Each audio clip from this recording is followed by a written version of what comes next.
সকাল বন্ধুরা, কেমন আছো তোমরা সবাই? আশা করছি তোমরা সকলে খুব ভালো আছো। আমিও বেশ ভালো আছি। আজ হলো বৃহস্পতিবার, সকাল সকাল ঘুম থেকে উঠে পড়েছি। উঠে আজকে বাসি কাজের সাথে সাথে তোমার কার্পেটগুলোকে যে সব তুলে পরিষ্কার করে নিচ্ছি, কারণ আজকে বৃহস্পতিবারের পুজো আছে তো, বেলায় আর ডবল করে করা যাবে না। ওই জন্য আজকে সকালবেলা উঠেই আগে সমস্ত কাজগুলোকে করে নিয়ে তারপরে জামা কাপড় ছেড়ে গোপালকে তুলে তারপরে যাব রান্নাঘরে। করতে করতেই কত কথা ভাবা যায়, কত প্ল্যান করা যায় সারাটা দিনের জন্য। আজকের দিনটা যেন ভালো কাটে, ভগবানের কাছে এই প্রার্থনাই করি। আর কি বলতো বন্ধুরা, বৃহস্পতিবারের না অনেক কাজ থাকে, কারণ বৃহস্পতিবারের পুজোটা করতে অনেকটা সময় লাগে। কারণ পুজো করার সময় আগে সিংহাসনটায় সমস্ত ঠাকুরদেরকে নাবিয়ে ওখানটা পুরো পরিষ্কার করে মুছি সিংহাসনটাকে। তারপরে গিয়ে গোপালের দোলাটা থেকে গোপালকে নাবিয়ে গোপালকে আবার রেখে গোপালের দোলাটাকে ভালো করে পরিষ্কার করে মুছে নিই। কারণ যখন আমি ফার্নিচারগুলো কিনতে গেছিলাম তখন ওখানে বলেই দিয়েছিল যে 15 দিন না হলো 1 মাস পরে হলেও তুমি সিংহাসনটা দোলাটা ভালো করে একটু পরিষ্কার করবে, তাহলে কি হবে, পালিশটা ভালো থাকবে। তো সেই জন্য কাজগুলো করতে হয়। তাছাড়া আজকে তো তোমার সমস্ত বাসন নাবিয়ে, ঠাকুরের ঘট নাবিয়ে, পিতম্বর পাউডার দিয়ে একটু সার্ফ দিয়ে ভালো করে পরিষ্কার করতে হয়। তারপর তোমার এই যে গেটের সামনেটা এখন ঝাঁট দিয়ে পরিষ্কার করছি, তারপর গেটের সামনেটা আজকে মুছতে হবে। টোটাল মিলিয়ে আজকে অনেক কাজ থাকে বৃহস্পতিবার। তারপরে তো রান্না আছে, এই বাসি কাজগুলো সারা হলো। এরপরে মুখ ধোবো, ধুয়ে জামা কাপড় ছেড়ে গোপালকে তুলবো, তারপরে গিয়ে রান্নাঘরে যাব, গিয়ে ভাতটা বসিয়ে দেবো, দিয়ে তারপর তোমার একটু চা করব। চা করে তুমি তো আমাতে বসে খাবো, খেয়ে দিয়ে তারপরে আজকে ভাবছি কি রান্না করব। কারণ তোমার আজকে না ফ্রিজেতে মাছ আছে 2 পিস, ভাবছি আজকে একটু মাছ করে নেবো। কারণ আজকে আর কোনো নিয়ম নেই যে পেঁয়াজ আদা রসুন খেতে নেই, এরকম কোনো নিয়ম নেই। আজকে তুমি সবই খেতে পারবে, কিন্তু মাছ যেহেতু ফ্রিজেতে আছে ভাবছি মাছটাই করে নেবো, আর কিছু রান্না করব না। আর তনুর জন্য একটুখানি করে দেবো টিফিনে। তো আজকে বললো যে দুধ কুলিটা নিয়ে যাবে, তো সেই জন্য দুধের কুলিটা আছে অনেকটাই, তো ওটা নিয়ে যাবে। তার সাথে বললো এই মুড়ি নিয়ে যাবো। এই মুড়িটা তাহলে কি দিয়ে নিয়ে যাবে, এখানে মুড়ির জন্য একটু আলুর তরকারি করব। আর মাছ দিয়ে, আলু দিয়ে, টমেটো দিয়ে, কড়াইশুঁটি দিয়ে তরকারি করলে একটু লেবু দিলে তনুরও খাওয়া হয়ে যাবে আর আমারও খাওয়া হয়ে যাবে। আর এই মাছ দিয়ে, আলু দিয়ে, টমেটো দিয়ে, একটু কড়াইশুঁটি দিয়ে, লাস্টে একটু গরম মশলা আর একটুখানি যদি নামানোর সময় একটু ধনে পাতা দিয়ে হয়ে যায় না, তাহলে মাছের তরকারিটা খুব সুন্দর খেতে হয় গো বন্ধুরা। আর গরম গরম ভাতের সঙ্গে তো খুবই ভালো লাগে। তনু বেরিয়ে গেল অফিস, আর আমি চলে এসেছি অমনি রান্নাঘরে। এখানে ফোনটাকে রেখে দিয়েছি সেট করে, এই ফোন দেখতে দেখতে সমস্ত বাসন মাজা হয়ে যাবে। আর বাসনও পড়েছে লাট খানি, জানো তো। আর এখন না এই শীতের শেষের দিকে দেখছি আমার হাতে না খালি ফাটছে, যেন কিরম একটা ফেটে হয়ে যাচ্ছে রাত্রিবেলার দিকে। অথচ আমি কিন্তু অলিভ অয়েল মেখে শুই, দিনের বেলাতেও অলিভ অয়েল মাখছি, তারপরেও কি করে ফাটছে বুঝতে পারছি না। যাই হোক, এখন বাসনগুলো মেজে পরিষ্কার করে ও ঘরটাকে গুছিয়ে এলাম, কারণ তনু পড়ছিল, ও ঘরে সমস্ত বইগুলো ছিল, ওগুলো সব জায়গার জিনিস জায়গায় রাখলাম, রেখে এখন এই ঘরে বিছনাটা গুছিয়ে নিচ্ছি। আর হয়তো খুব জোর তোমার মাস খানিক পরে, মানে এই জানুয়ারি মাসটা কেটে গেলে ফেব্রুয়ারি মাসে হয়তো কিছুদিন থেকে আর এই কম্বলগুলো বিছনায় থাকবে না, এরপরে গরম পড়ে যাবে, তাই না? কিন্তু গরমটা আমার খুব বেশি ভালো লাগে যে তা বলবো না, গরমে বেশি হাঁসফাঁস করতে হয়, কিন্তু শীতকালে বাবু এতটা ঠান্ডা পড়লে না বড্ড সেই জড়ো সড়ো হয়ে বসে থাকতে হয়। আর একবার বসে পড়লে আর সেকেন্ড টাইম কাজ করতে ইচ্ছা করে না, এটাই হচ্ছে মেন সমস্যা। আজকে একটুও বসিনি, সকাল থেকে সমস্ত কাজ একভাবে করে গেলাম, করে গিয়ে এখন স্নান টান করে চলে এসেছি। ও জামা কাপড় কেচে ছাদেও দিয়ে এসেছি গো বন্ধুরা। তবে কি বলতো, আজকে তাড়াতাড়ি একটু তুলে নিয়ে আসতে যাবো। তবে আমি গেছি জানো তো, তখন 2টোও বাজেনি জানো, জামা কাপড় তুলতে গেছি। ফোনটাকেও নিয়ে গেছিলাম হাতে করে, একটু ভিডিও বানাবো। ও বাবা, গিয়ে দেখি কি একদম বড় বড় ব্যাগ নিয়ে সব ছাদে ঘুড়ি ওড়াতে চলে এসেছে, আর খাবারটা পর্যন্ত ওই ছাদে দাঁড়িয়ে দাঁড়িয়ে খাচ্ছে। কি আর তো ওদের সামনে ভিডিওটা বানাবো বলো তো, ওই রোদ্দুরের মধ্যে সব ঘুড়ি ওড়াচ্ছে দেখছি। আর কি বলতো বন্ধুরা, লাইটগুলো লাগানো আছে না সিংহাসনের মধ্যে, ওই জন্য একটুখানি আস্তে আস্তে দেখে দেখে করতে হবে, জানো তো, নাহলে লাইটটা একবার কেটে গেলে আমার মুশকিল আছে। তবে তনু এই লাইটগুলো তোমার নিয়ে এসে দিয়েছে, দাম কিন্তু বেশি নয় জানো, ক টাকা দাম, 40 টাকা দাম। অথচ লাইটগুলো খুব সুন্দর হয়েছে জানো তো, এতদিন ধরে চলছে, মানে একটু কোনো প্রবলেম নেই জানো। আবার আমিও আর বলা নয়, আমি যখন থেকেই বলবো তখন থেকেই আবার প্রবলেম শুরু হয়ে যায় জানো। দেখে দেখে আজকে গাছ থেকে কতগুলো ফুল তুলে নিলাম জানো। চন্দ্রমল্লিকা ফুলগুলো বন্ধুরা এত সুন্দর হয়েছে, বিশেষ করে একটা সাদা চন্দ্রমল্লিকা ফুল, মানে তোমাদেরকে দেখাচ্ছি, দেখো এত সুন্দর হয়েছে, পুরো যেন সেই পদ্ম ফুলের মতো। ঘটে দিয়েছি, পুরো যেন পদ্ম ফুলের মতো সুন্দর লাগছে জানো। সমস্ত বাসনগুলো মাজা হয়ে গেছে পিতম্বর পাউডার দিয়ে।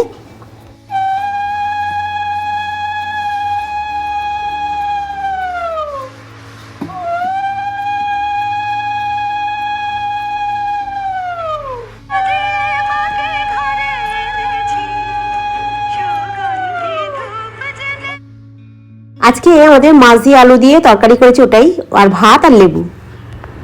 এই সকাল থেকে একবার ক্যামেরাটা অন করে সামনে আসবো সেটুকু পর্যন্ত সময় পাইনি, কারণ সকাল থেকে একভাবে কাজ করে গেছি আজকে। আর আজকে তো বৃহস্পতিবার, আজকে ঠাকুরটা মানে সিংহাসনটা আজকে পরিষ্কার করবো। 2 সপ্তাহ হয়ে গেছিলো সিংহাসনটা পরিষ্কার করা হয়নি, ওই জন্য আজকে সিংহাসনটা পরিষ্কার করলাম, গোপালের দোল্লাটা পরিষ্কার করলাম, ওগুলো করতে করতে অনেকটা সময় চলে গেছে। তো এখন খাবার নিয়ে বসে পড়েছি, এখন খাই। আজকে তো সকালবেলা একটা তরকারি ভাতই করেছি। আজকে সবজি বলতে সেরকম ছিল, পেঁয়াজ কালি ছিল, শাকও ছিল, কিন্তু আর করা হয়নি জানো তো। উঠেছি ঘুম থেকে অনেকক্ষণ আগে, কিন্তু তনু বললে আমি মুড়ি নিয়ে যাবো টিফিনে, আর ওই দুধকুলিগুলো ছিল, ওই দুধকুলিগুলো নিয়ে চলে গেল। বললো কি যে আমি দুধকুলি নিয়ে যাবো, এবার বন্ধুদের জন্য আলাদা করে দিতে হবে, মানে একই জায়গাতেই বন্ধুদের জন্য আলাদা, ওর জন্য আলাদা, সবটাই প্রায় চলে গেল। প্রায় 10টার মতো দুধকুলি, তোমার 10-11টার মতো চলে গেল। কি কথা বলবো এখানটাতে, তো চলে গেল। আর 3-4-3টের মতো পড়েছিল, ওইটা আমি খেলাম। আর পরশু দিনকে সেই করেছিলাম না তোমার, বলো না, ওই বাঁধাকপির পিঠেটা, ওটাও 2টো ছিল, ওটা আবার গুড় দিয়ে খেলাম। ওই 3টে, 2টো, 5টা, 6টার মতো পিঠে আমি খেয়ে নিতে পেটটা ভরে গেছিলো, ভরে যেতে। আর তখন কিছু খাইনি, আমি বলি টিফিন আর কিছু খাবো না, ওইটাই তো খাওয়া হয়ে গেল, পেট ভরে গেল। ওই জন্য আজকে খেতে বসতে এত লেট, মানে খিদেটা পাচ্ছিল না। ওটাও তো চালের জিনিস, ভাত, বলো না, পেটে গিয়ে অনেকটা হয়ে গেছে। তো যাই হোক, এখন চলো খেয়ে নিই, অনেকগুলো কাজ আছে, বাসনগুলো মাজবো। আজকে আবার চোখ দেখাতে যেতে হবে। চোখ দেখাতে যাবো বলতে গিয়ে বুলুর তো পরের হবে, চোখের অপারেশন করবে। তো ও তো অনেক রকমের টেস্ট করেছে, সেই টেস্টগুলো নিয়ে গিয়ে আজকে ডাক্তারকে দেখাবে। ওর মেয়েও চোখ দেখাবে, আর আমিও সেই কদিন ধরে চোখের একটু সমস্যা হচ্ছে কি, মানে এই যে ভিডিওটা এডিট করি না, একটু কেমন ধোঁয়া মতো হয়ে যাচ্ছে মাঝে মাঝে দেখতে দেখতে। তো সেই জন্য বলি যে আমি একবার যাবো, দেখি আসবো, চল বলে আর ওই জন্য বেরোবো ওদের সঙ্গে বিকালবেলা, বলতেই সন্ধ্যাবেলা 7টার পরে যাবে ওরা। তো তার আগে আমাকে রুটি তরকারি সব করে রেখে দিতে হবে। তনুকে চাবি দিয়ে দিয়েছি, ও এসে চাবি খুলবে। ওর একটু মনটা খারাপ লাগছে, মানে ওই অফিসে গেছে আমাকে দেখতে হবে না। তো বলছে যে তুমি কখন যাবে, চলে আসবে? তো আমি বলছি না 7টার সময় যাবো। বলছি ও আবার 7টার সময় যাবে? আমি বলছি হ্যাঁ, তুই চাবিটা আছে কিনা ব্যাগে দেখে নি। বলতে ব্যাগে দেখে নিলে চাবিটা আছে। আমি বলছি ঠিক আছে, তুই চিন্তা করবি না, আমি চলে আসবো তার মধ্যে 9টা 9:30টার মধ্যে। কারণ ডাক্তার আসবে, কতগুলো রুগী থাকে না থাকে সেই অনুযায়ী তো, তাই না? তো চলো, অনেক বকবক করলাম, এবার একটু খেয়ে নিই, ঠিক আছে?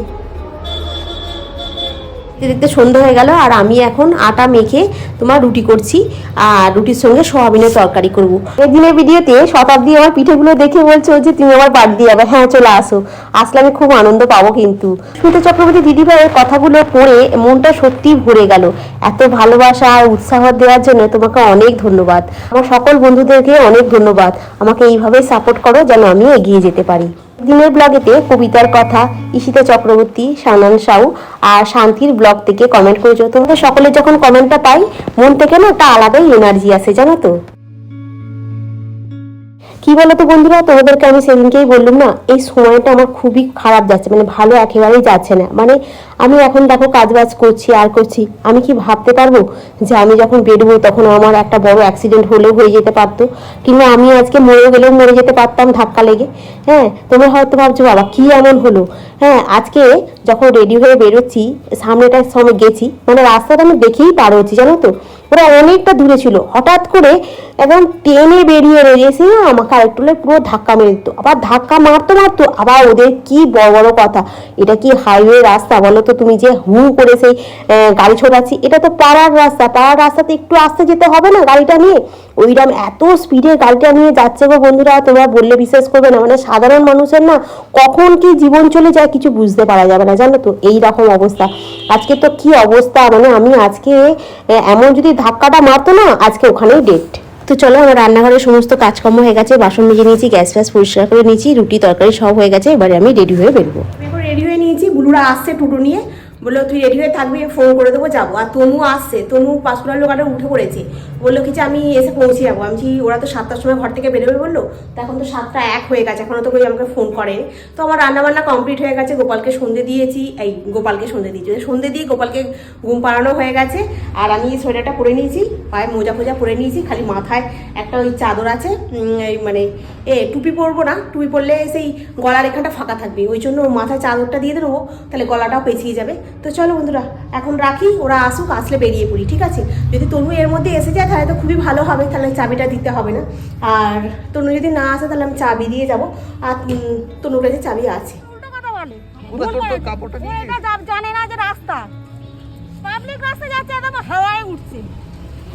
তো কি বলবো বন্ধুরা, উল্টে আবার আমাদেরকে কি বলতো ঝগড়া করছে, আবার গালাগালি পাচ্ছে।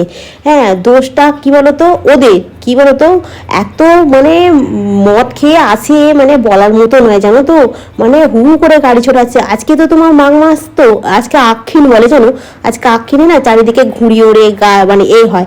আর গাড়ি চালাচ্ছে মানে কি বলবো যেন উড়োজাহাজ চালাচ্ছে, এমন মানে চালাচ্ছে গাড়িটা।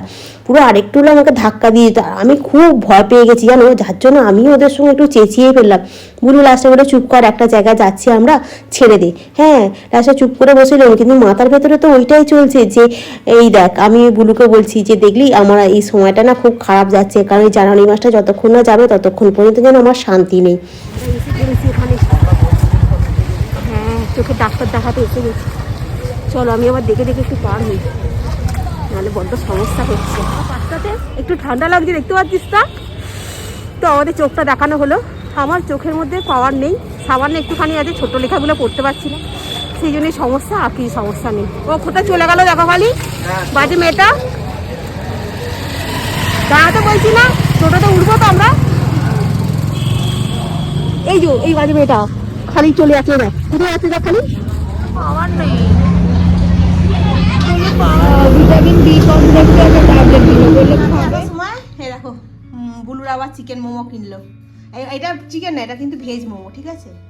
তো খাওয়া দাওয়াটা কমপ্লিট করলাম, করে এখন চলে এসেছি এই ঘরটাতে। এত ঠান্ডা লাগছে টোটোতে, সারাক্ষণ আমি হু হু হু হু এরম করতে করতে গেছি জানো তো, কি বলবো তোমাদেরকে। যাই হোক, বাড়িতে এসেছি, হাত পাড়া ধুলাম। মোমোটা তো কি বাজে, একদম অখাদ্য খেতে বলে যাকে, মানে একটা তোমার মানে নয়, মানে সব কটাই তোমার কাঁচা।